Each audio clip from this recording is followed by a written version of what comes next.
Picture this. You're in a meeting. Everyone's talking over each other, arguing, pushing their agendas. But there's one person who barely speaks. They just sit there observing, listening.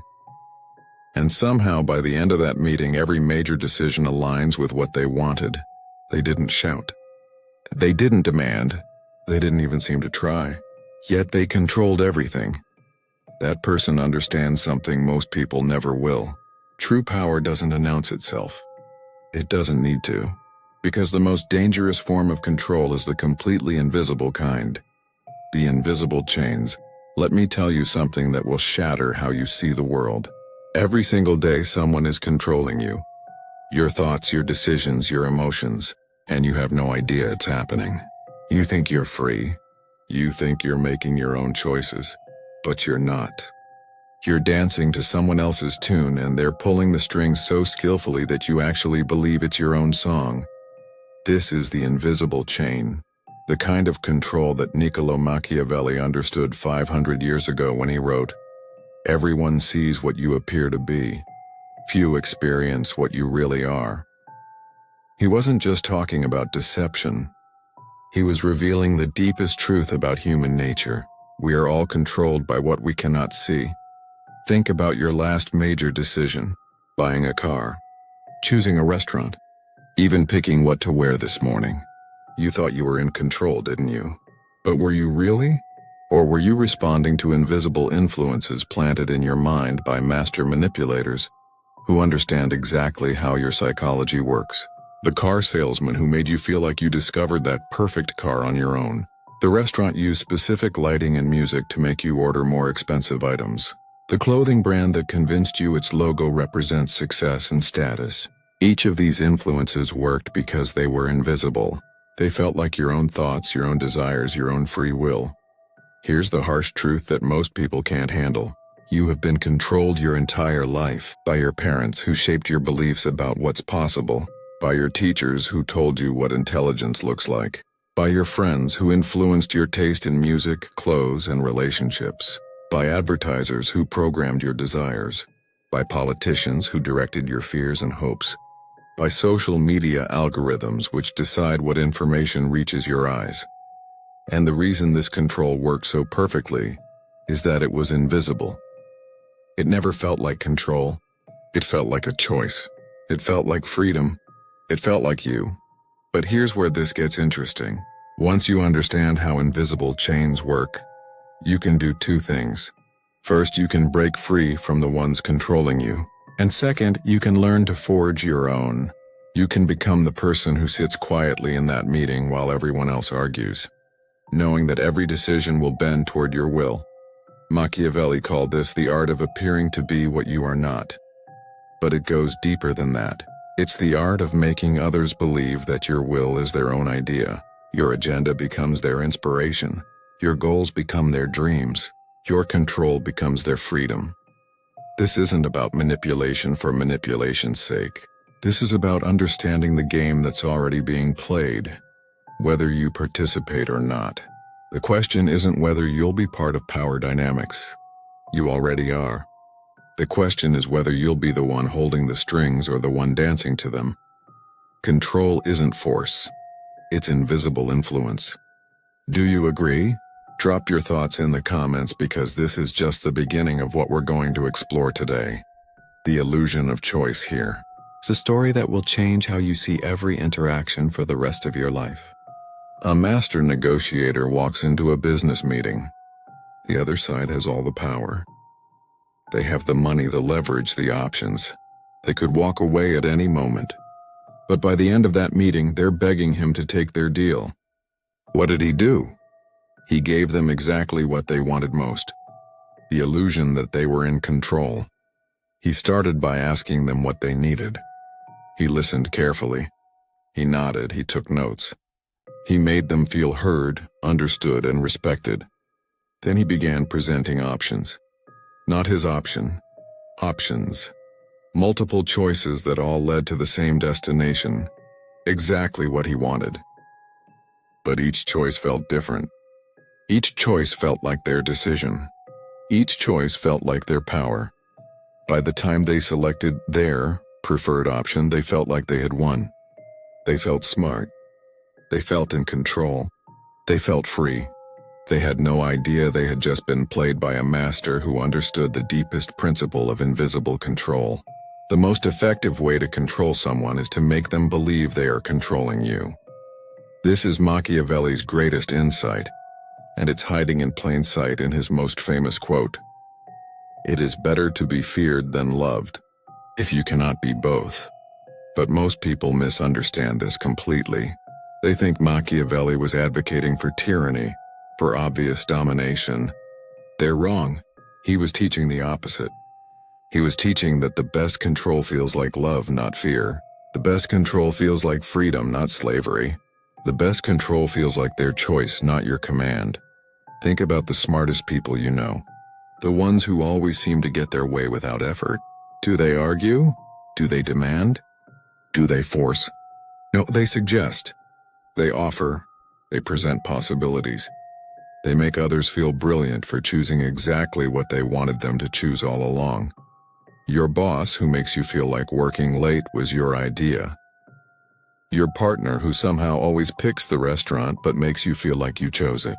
Your friend who influences every major decision in your life but never gives direct advice. These people understand what most never will. Choice is an illusion, but it's the most powerful illusion in human psychology. Here's why this works so perfectly. Human beings have a desperate need to feel autonomous. We need to believe we're in control of our lives. We need to believe our choices matter.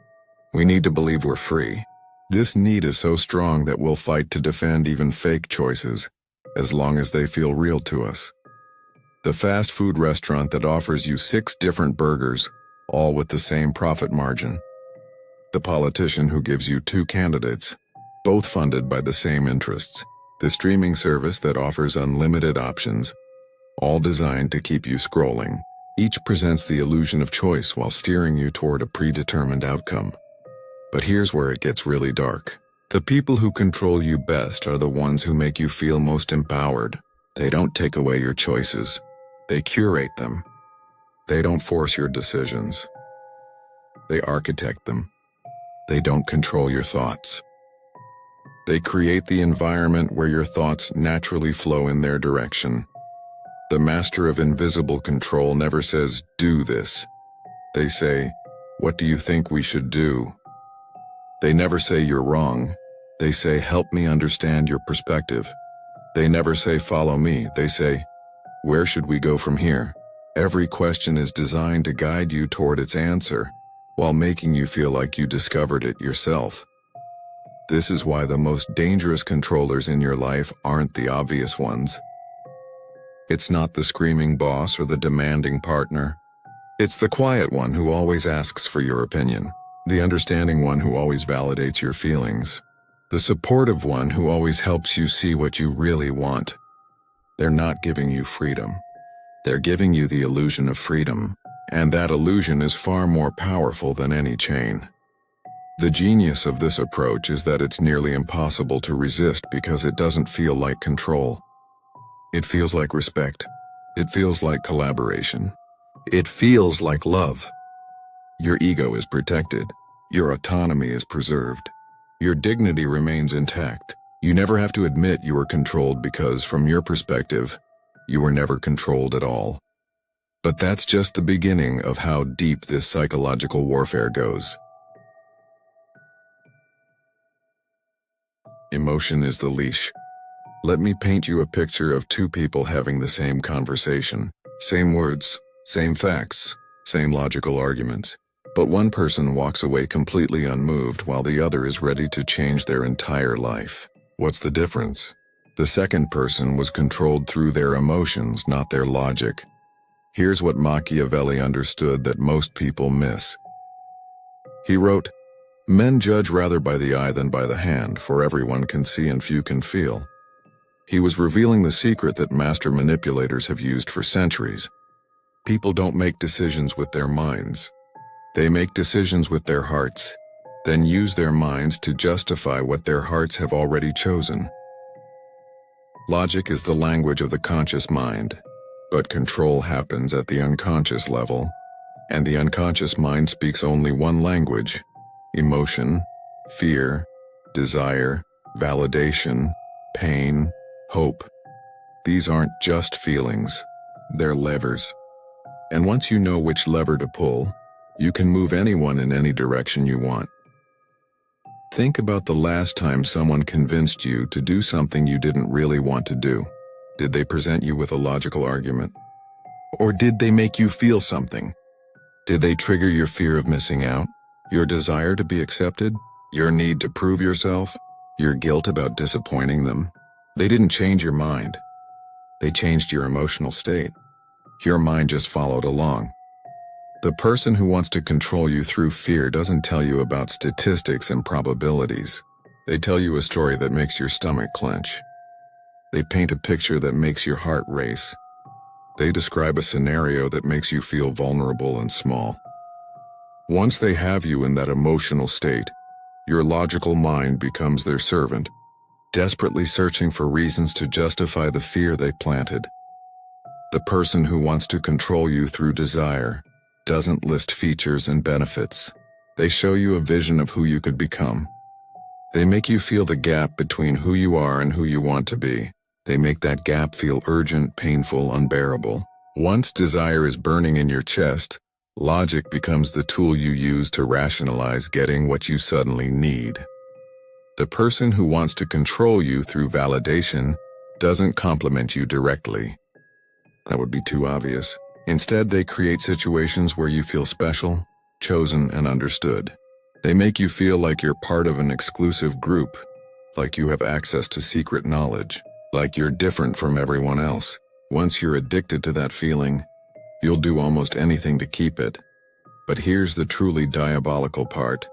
The best emotional controllers don't just trigger one emotion. They trigger conflicting emotions that create internal chaos. They make you feel excited and anxious at the same time, confident and insecure, loved and abandoned, powerful and helpless. This emotional confusion makes you desperate for resolution. And guess who's standing there with the solution? The abusive partner who makes you feel incredibly special one day and completely worthless the next. The boss who gives you massive praise followed by devastating criticism. The friend who builds you up in private then subtly tears you down in public. They're not being inconsistent. They're being strategic. They're creating emotional dependency by becoming both the source of your pain and the promise of your relief. This is why logical people often fall for the most obvious emotional manipulation. They think their intelligence protects them. But intelligence without emotional awareness is just a more sophisticated way to rationalize bad decisions. The smartest people often make the dumbest choices because they're brilliant at convincing themselves that emotional manipulation is logical reasoning. Here's what really happens when someone pulls your emotional levers. Your brain chemistry changes. Stress hormones flood your system when they trigger fear. Dopamine rushes when they trigger desire. Oxytocin flows when they trigger a connection. These aren't just feelings. These are drugs. Natural drugs that hijack your decision-making process and make you crave more. The master emotional controller becomes your dealer. They know exactly which buttons to push to give you your fix. They know when to withdraw to create craving. They know when to return to provide relief. They know how to keep you in a constant state of emotional need, always hungry for the next hit of whatever feeling they've taught you to associate with them. And the most insidious part? They make you believe that these manufactured emotions are your authentic feelings, that your sudden fear is rational intuition, that your overwhelming desire is genuine passion, that your desperate need for their approval is natural affection. You don't realize you're being controlled because the control feels like it's coming from inside you. This leads us directly to one of the most powerful tools in the invisible controller's arsenal. The power of silence. There's a moment in every power struggle where everything hangs in balance. Words have been exchanged. Positions have been stated. Now someone has to speak next. And whoever speaks first loses. This is the moment where silence becomes a weapon more devastating than any argument, more persuasive than any plea, more controlling than any command. Machiavelli understood this when he wrote, "The first method for estimating the intelligence of a ruler is to look at the men he has around him." But the deeper wisdom hidden in this quote is about what rulers don't do. They don't fill every silence. They don't explain every decision. They don't justify every action. They understand that mystery creates more power than transparency ever could. Watch a master of invisible control in action. They speak less than everyone else in the room, but when they do speak, everyone listens. They ask questions instead of making statements. They pause before responding. They let uncomfortable silences stretch until others rush to fill them with confessions, concessions, and commitments they never intended to make. Why does silence have this power? Because human beings are terrified of it. We're social creatures, programmed to connect, to communicate, to fill empty spaces with sound. Silence feels like rejection. It feels like disapproval. It feels like judgment. And in that discomfort, we reveal everything. The job interviewer who asks a question then waits. The negotiator who makes an offer then says nothing.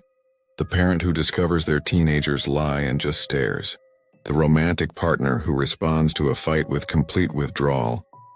They're all using the same weapon. They're making silence do their work for them. But here's what most people don't understand about the power of silence. It's not just about making others uncomfortable. It's about controlling the frame of every interaction. When you speak first, you're reacting to their agenda. When you speak last, you're responding from a position of power. When you don't speak at all, you force them to react to your agenda even when you haven't stated one. The person who talks the most in any conversation thinks they're controlling it. They're wrong. The person who says the least while making others reveal the most is the one with real power. They're gathering information while giving none. They're maintaining mystery while forcing transparency. They're staying strong while making others feel weak. Think about the people who intimidate you most. Are they the ones who talk constantly, explaining their positions and defending their choices? Or are they the ones who speak carefully, listen intently, and somehow make you feel like you need to prove yourself to them? The latter group understands something the former never will. Silence is power because the weak explain the powerful wait. Here's the psychological mechanism at work. When someone doesn't respond immediately, your brain starts creating stories to fill that void. Did I say something wrong? Are they angry?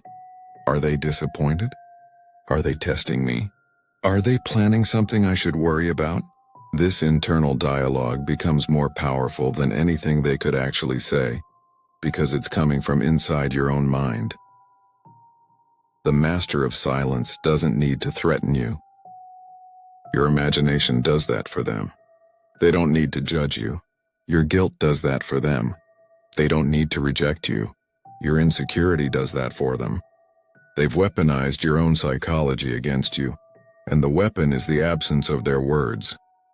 But strategic silence isn't just about withholding speech. It's about withholding information, emotion, and attention. The person who shares everything has no leverage. The person who keeps secrets has infinite leverage. The person who shows all their cards has no mystery. The person who keeps their cards hidden has all the power. This is why the most controlling people in your life often seem the most mysterious. You never quite know where you stand with them. You never quite know what they're thinking. You never quite know what they want from you. This uncertainty creates a psychological addiction. You become obsessed with solving the puzzle of their silence, and in that obsession, they control your thoughts without saying a word. The boss who gives feedback so rarely that you hang on every word when they finally speak. The selectively available friend makes their attention feel precious and rare. The romantic interest who reveals just enough to keep you intrigued, but never enough to make you feel secure. They're all using the same principle. Scarcity creates value and silence creates scarcity. Here's the dark truth about why this works so perfectly. In a world where everyone is desperate to be heard, the person who doesn't need to speak holds all the cards. In a culture of oversharing, the person who shares nothing becomes infinitely interesting. In an age of constant communication, the person who communicates selectively becomes impossible to ignore. But silence alone isn't enough. The true masters of invisible control know how to plant seeds in that silence that grow into full-blown obsessions. Planting mental triggers. Every master of invisible control knows a secret that would terrify you if you fully understood it. They can plant a thought in your mind today that will control your behavior months from now. They can embed an emotional trigger so deep in your psyche that you'll have no memory of how it got there. And they can do all of this while making you believe that every response, every reaction, every decision is completely your own. This is psychological warfare at its most sophisticated level. It's not about obvious manipulation or crude persuasion. It's about understanding how the human mind processes and stores information, then exploiting those mechanisms to create an invisible influence that lasts long after the initial interaction is forgotten. Machiavelli hinted at this when he wrote, "Since love and fear can hardly exist together, if we must choose between them, it is far safer to be feared than loved." Too. But he wasn't just talking about immediate reactions. He was talking about creating lasting psychological imprints that shape future behavior even when he's not present. Here's how mental triggers work. Your brain is constantly scanning for patterns, making associations, and creating shortcuts to help you navigate the world more efficiently. This process happens automatically, below the level of conscious awareness. And it can be programmed by anyone who understands the mechanism, the subtle compliment that comes right before a request, the casual mention of consequences that might follow certain choices, the strategic use of specific words that create emotional responses. The timing of attention and withdrawal creates behavioral conditioning. Each of these creates neural pathways that influence future decisions. Think about the last time someone influenced a major decision in your life. Did they argue with you? Did they present evidence? Did they make logical cases? Or did they do something much more subtle? Did they tell stories that made certain options feel exciting or scary? Did they ask questions that led your mind in specific directions? Did they create experiences that associated certain choices with positive or negative emotions? The master controller plants seeds through seemingly innocent conversations. They mention how impressed they are by people who take risks, knowing you want their approval. They casually share stories about others who missed opportunities, knowing you fear being left behind. They express subtle disappointment in people who make certain choices, knowing you don't want to disappoint them. But the most sophisticated mental triggers aren't planted through words at all. They're planted through patterns of behavior that create unconscious associations. The person who's always slightly late, training you to value their time as more precious than yours. The friend who gives incredible advice but only when you're desperate, conditioning you to associate crisis with their value. The partner who provides amazing emotional support right after creating emotional chaos, making you addicted to the relief they provide. Here's what makes these triggers so powerful. Once they're embedded, they operate independently of logic. You might know rationally that someone is manipulating you, but the emotional programming runs deeper than rational thought. You find yourself drawn to behaviors and choices that serve their agenda, even when your conscious mind recognizes what's happening. The most diabolical controllers create competing triggers that keep you in a constant state of internal conflict. They plant seeds of both confidence and insecurity, making you seek their validation to resolve the contradiction. They create associations between independence and loneliness, then between submission and belonging. They make you crave both freedom and security, knowing that this internal tension makes you easier to control. They understand that the human mind seeks consistency and will work incredibly hard to resolve contradictions, even false ones. So they create contradictions that can only be resolved by accepting their frame of reality. They make you believe that strength requires their approval, that intelligence requires their guidance, that happiness requires their presence. The triggered mind doesn't make independent decisions. It makes predictable responses to programmed stimuli. The controller doesn't need to be present to influence behavior, because they've already installed the influence system. They've created internal voices that sound like your own thoughts, but serve their agenda. This is why people often say things like, "I don't know why I did that," or "I don't know what came over me," or "That's not like me at all."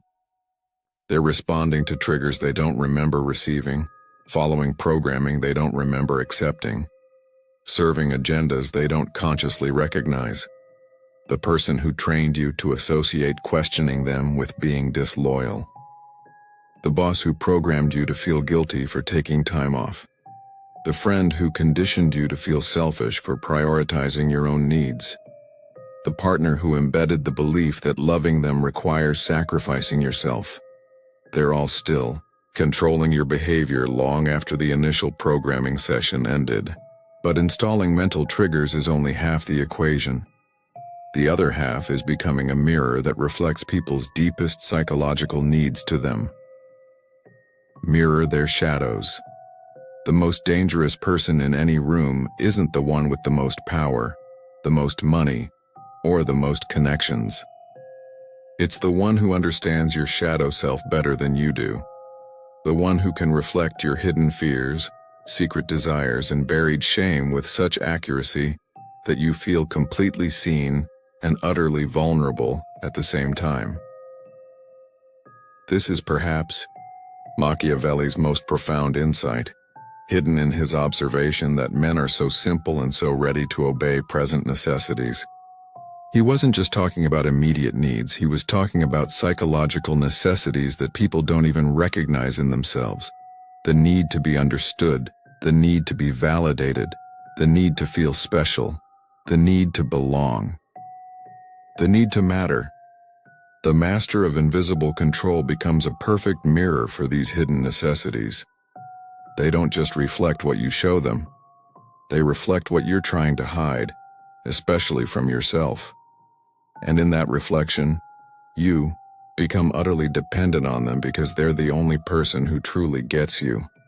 Here's how this works in practice. Everyone carries wounds they've never fully healed. Everyone has aspects of themselves they've rejected or suppressed. Everyone has dreams they've abandoned and parts of their identity they've buried. The psychological mirror finds these hidden pieces and reflects them with perfect clarity. The person who makes you feel understood for the first time in years isn't psychic. They're skilled at reading micro-expressions, listening for emotional undertones, and identifying the gaps between what you say and what you mean. They notice what you don't talk about. They pay attention to what makes you uncomfortable. They study your reactions to different topics and situations. Then they become whatever you need them to be to fill those gaps. If you feel unappreciated, they appreciate you in exactly the ways you've been craving.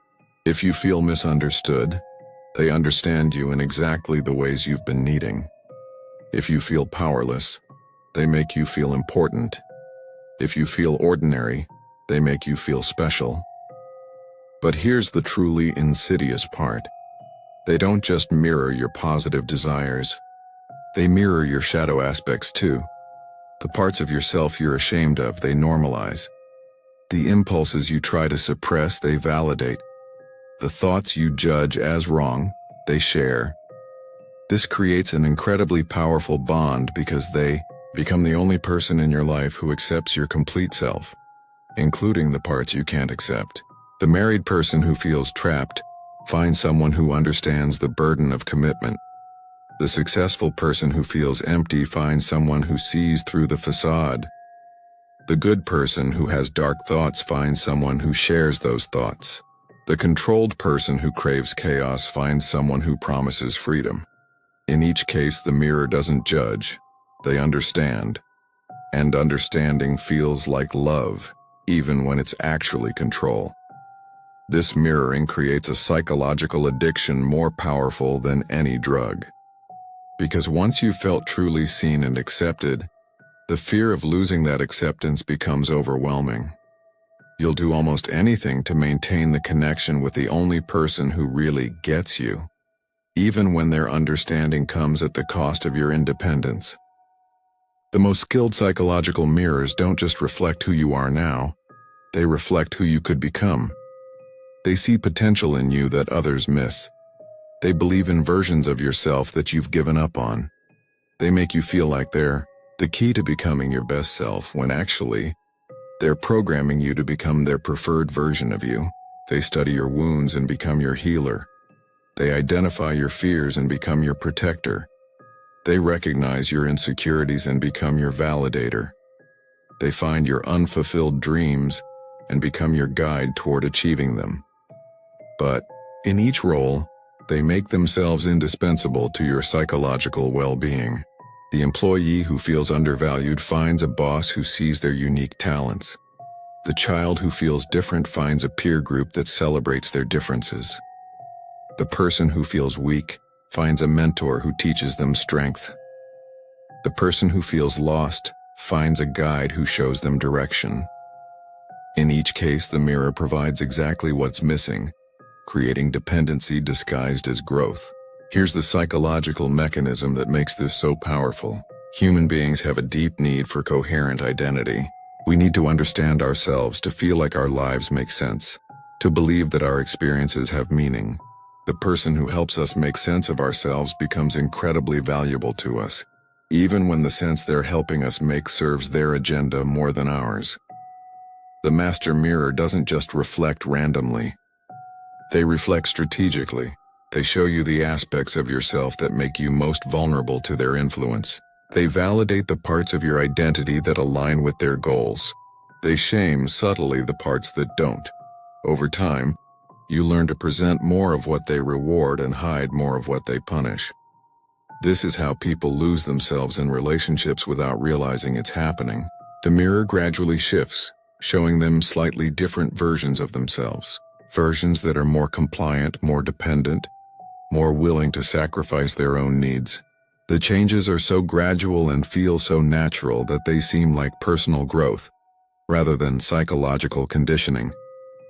But even the most sophisticated mirroring can be overwhelmed by the right kind of chaos. Control through chaos.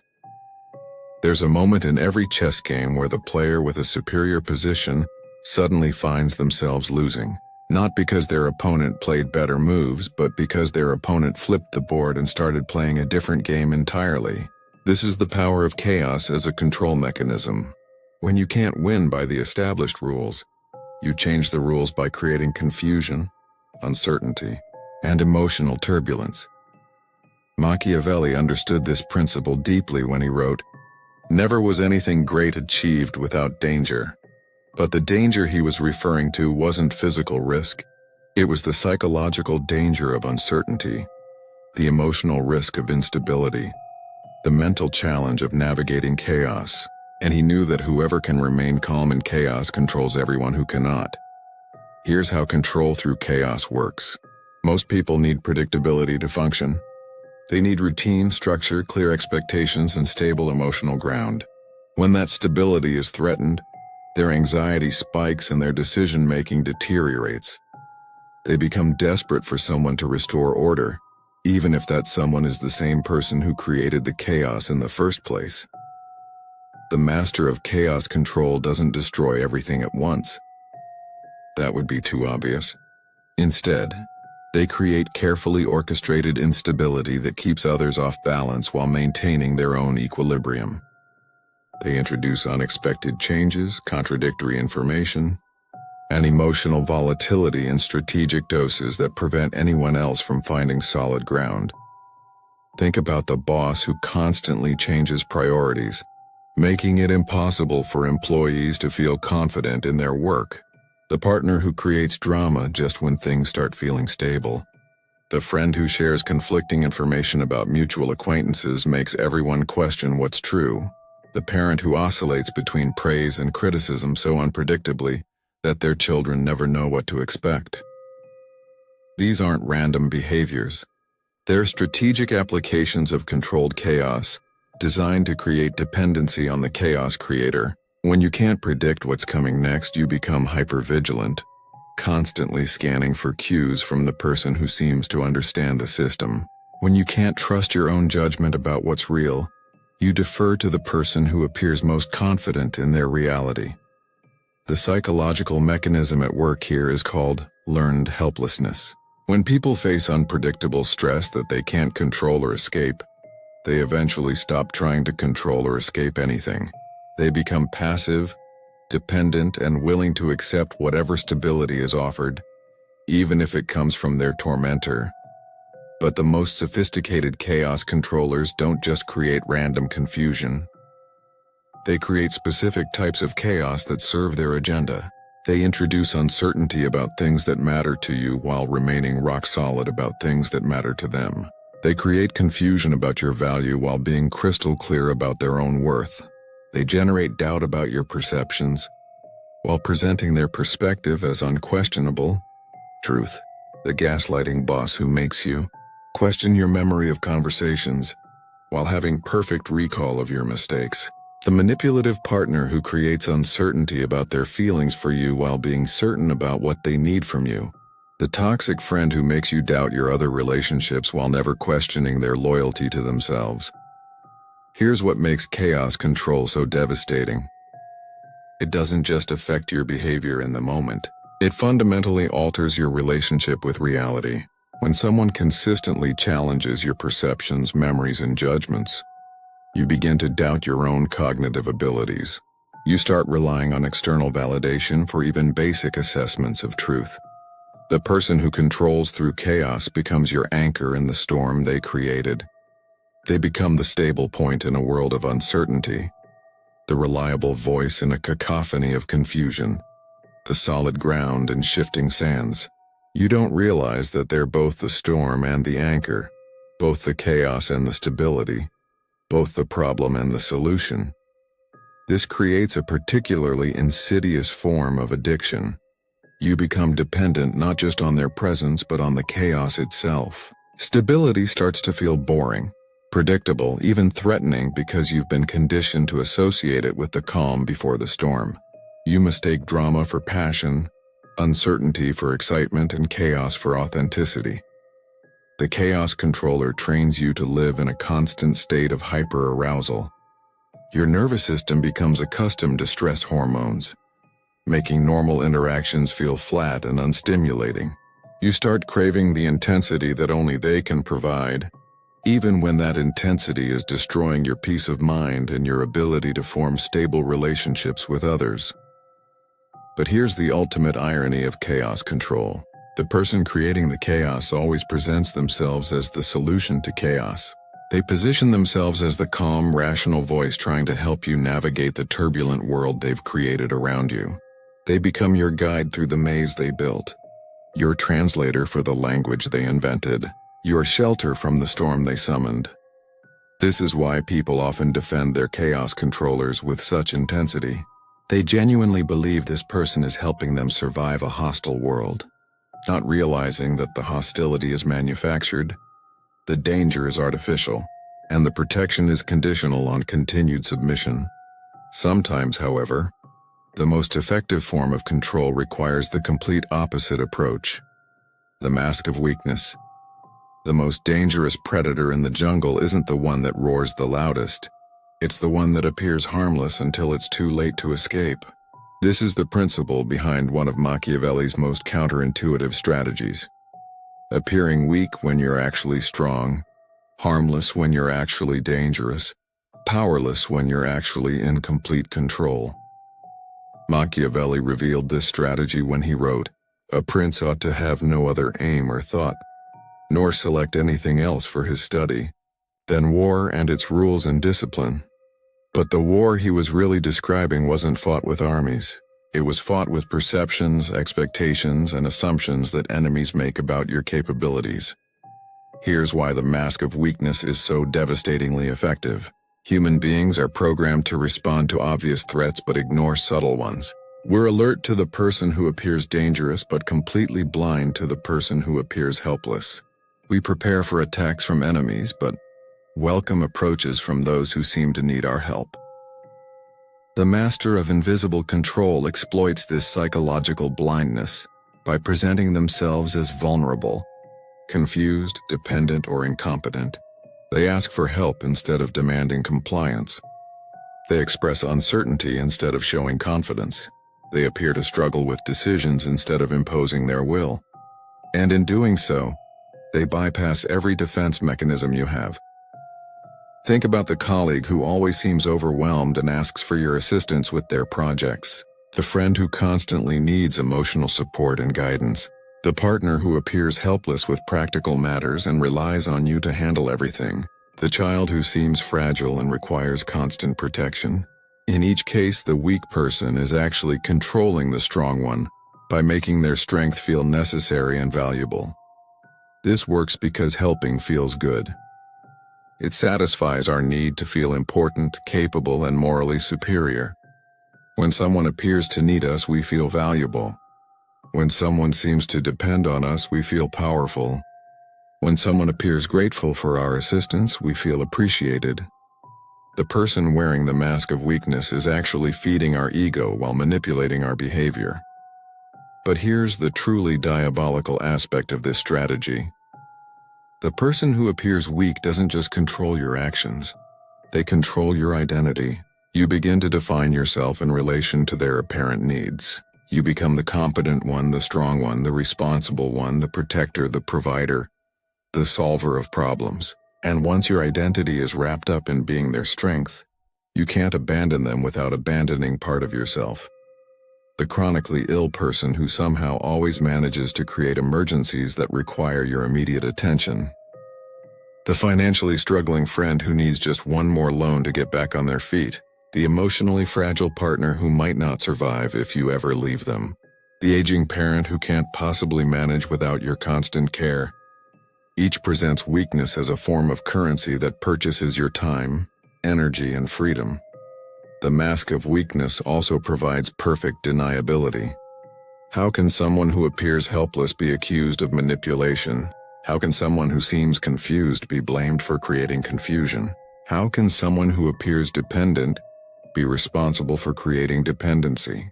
The very appearance of powerlessness becomes a shield against accusations of abuse of power. This is why some of the most controlling people in your life may be the ones who seem the most vulnerable.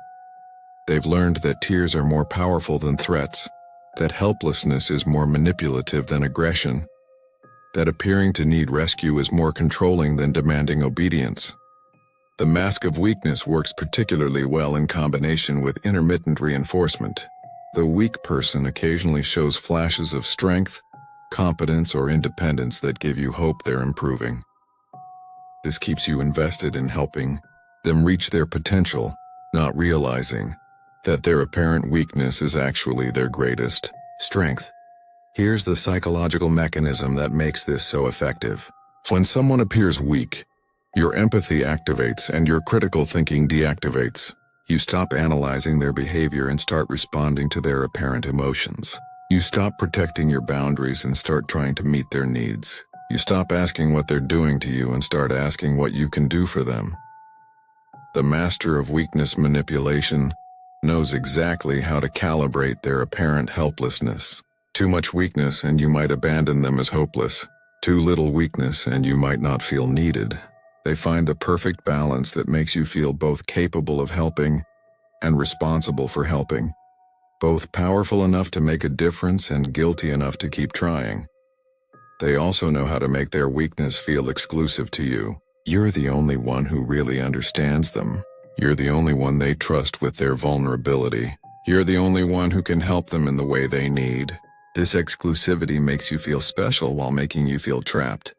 Because if you're the only one who can save them, how can you ever walk away? But the most sophisticated controllers know that even the mask of weakness has limitations. Sometimes the most powerful thing you can do is disappear entirely. The art of withdrawal. There's a moment in every relationship where someone realizes they hold more power than they thought. Not because they gained something new, but because they discovered something that was always there. The power to leave, the power to withdraw, the power to become unavailable. And in that moment they understand one of the deepest truths about human psychology. We always want most what we're afraid of losing. Machiavelli captured this principle when he observed, "Men desire novelty to such an extent that those who are well off desire it as much as those who are badly off." But he was revealing something more profound than simple boredom. He was exposing the human tendency to devalue what we have and obsess over what we can't reach. The art of withdrawal is perhaps the most sophisticated form of invisible control because it uses your own psychology against you. It doesn't add pressure. It removes it. It doesn't create dependency through presence. It creates it through absence. It doesn't make you need them by being available. It makes you need them by becoming scarce. Here's how masters of withdrawal control operate. They start by being intensely present, available, and engaged. They give you their complete attention, their emotional availability, their time and energy. They make you feel special, chosen, important. They create a baseline of connection that feels natural and necessary. Then, just when you've become accustomed to their presence, they begin to pull away. The friend who used to text you constantly suddenly takes hours to respond. The romantic interest who was pursuing you intensely suddenly becomes harder to reach. The boss who used to give you regular feedback suddenly becomes distant and unavailable. The parent who was overly involved suddenly seems distracted and disengaged. In each case, the withdrawal creates a vacuum that your mind rushes to fill with anxiety, questions, and desperate attempts to restore the previous connection. This works because human beings are loss-averse. We fear losing what we have more than we desire gaining what we don't have. When someone becomes less available, our brain interprets this as a potential loss and triggers powerful psychological mechanisms designed to prevent that loss. We become more attentive, more accommodating, more willing to compromise, more desperate to prove our worth. But the master of withdrawal doesn't disappear randomly. They withdraw strategically, creating patterns that maximize your psychological response. They become unavailable right when you need them most. They pull away just when you're feeling most connected. They create distance precisely when you're feeling most secure. This timing maximizes the emotional impact and creates the strongest conditioning. The withdrawal artist also controls the narrative around their absence. They don't just disappear. They create plausible reasons that make you question yourself rather than them. They're busy with important work. They need space to deal with personal issues. They're focusing on self-improvement. They're processing their feelings. Each explanation makes their withdrawal seem reasonable, while making your need for connection seem needy. Here's the psychological mechanism that makes withdrawal so powerful. When someone becomes less available, your brain starts creating stories to explain the change. Did I do something wrong? Are they losing interest? Are they finding someone better? Have I become boring? These internal narratives create emotional urgency that makes you more likely to chase, please, and compromise. The truly sophisticated withdrawal artist doesn't just become unavailable. They become selectively available. They respond to some communications but not others. They're present for some activities but absent for others. They show interest in certain aspects of your life while ignoring others. This selective attention teaches you which behaviors get rewarded with their presence and which behaviors result in their absence. Over time, you begin modifying your behavior to maximize their availability. You learn to be more interesting when they seem bored, more independent when they seem smothered, more accommodating when they seem frustrated, more exciting when they seem distant. Without realizing it, you're being trained to become whatever version of yourself keeps them engaged. The psychology of scarcity applies to human attention, just as it applies to material resources. When someone's attention becomes limited, it becomes more valuable. When their approval becomes rare, it becomes more meaningful. When their presence becomes unpredictable, it becomes more treasured. The withdrawal artist weaponizes this principle by making themselves a scarce resource that you compete to access. But here's the most insidious aspect of withdrawal control. It makes you believe that earning their consistent presence is a worthy goal. You start viewing their availability as a prize to be won, rather than a basic requirement for a healthy relationship. You begin accepting breadcrumbs of attention as generous gifts rather than recognizing them as inadequate nourishment. The withdrawal master also creates what psychologists call intermittent reinforcement. They return periodically with intense connection, reminding you of how good it feels when they're fully present. This creates an addiction-like cycle, where the pain of their absence makes the pleasure of their return even more intense. You become psychologically dependent on the relief that only their presence can provide. This is why people often describe relationships with withdrawal artists as addictive or intoxicating. The constant cycle of loss and recovery creates neurochemical responses similar to drug addiction. The dopamine hit of their return becomes more powerful than the consistent pleasure of stable availability would ever be. Never show all your strength. Agree or disagree? Share your thoughts in the comments, because understanding withdrawal is crucial for recognizing when it's being used against you. But all of these strategies require one fundamental quality that most people never develop: the ruthless calm. We've journeyed through the landscape of invisible control, exploring the techniques that masters of manipulation use to bend reality to their will. But now we arrive at the foundation that makes all of these techniques possible, the one quality that separates the controlled from the controllers, the manipulated from the manipulators, the followers from the leaders. Ruthless calm. This is where Machiavelli's deepest wisdom reveals itself. He wrote, "The lion cannot protect itself from traps, and the fox cannot defend itself from wolves. One must therefore be a fox to recognize traps and a lion to frighten wolves." But the animal he was really describing was neither lion nor fox. It was something far more dangerous. The predator that never shows its teeth until the prey is already caught. Ruthless calm isn't the absence of emotion. It's mastery over emotion. It's the ability to feel everything while showing nothing, to be affected by circumstances while remaining unshaken by them, to care about outcomes while staying detached from desperation. This is the psychological state that makes invisible control possible.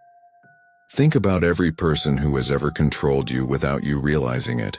Were they emotional? Were they reactive? Were they visibly trying to manipulate you? No, they were calm. They were centered. They were unmoved by your emotions while being perfectly attuned to them. They maintained their equilibrium while you lost yours, and in that imbalance they found their power. Here's what ruthless calm looks like in practice.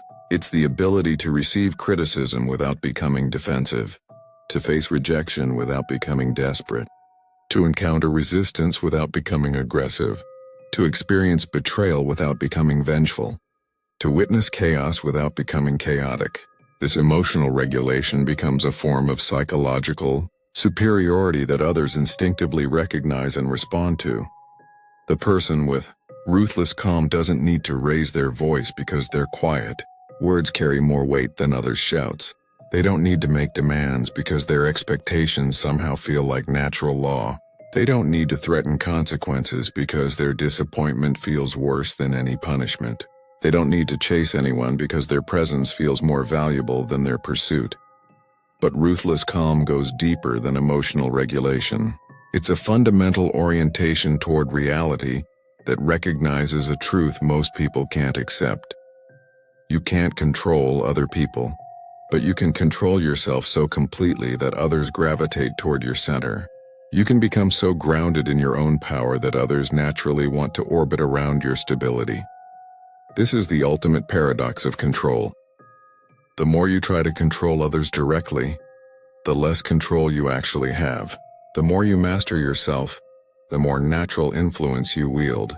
The more desperate you are for power over others, the less power you possess. The more comfortable you become with your own strength, the more others seek your guidance. The ruthlessly calm person doesn't manipulate because they don't need to. They don't play games because they've already won the only game that matters, the game of self-mastery. They don't use techniques because they've become the technique.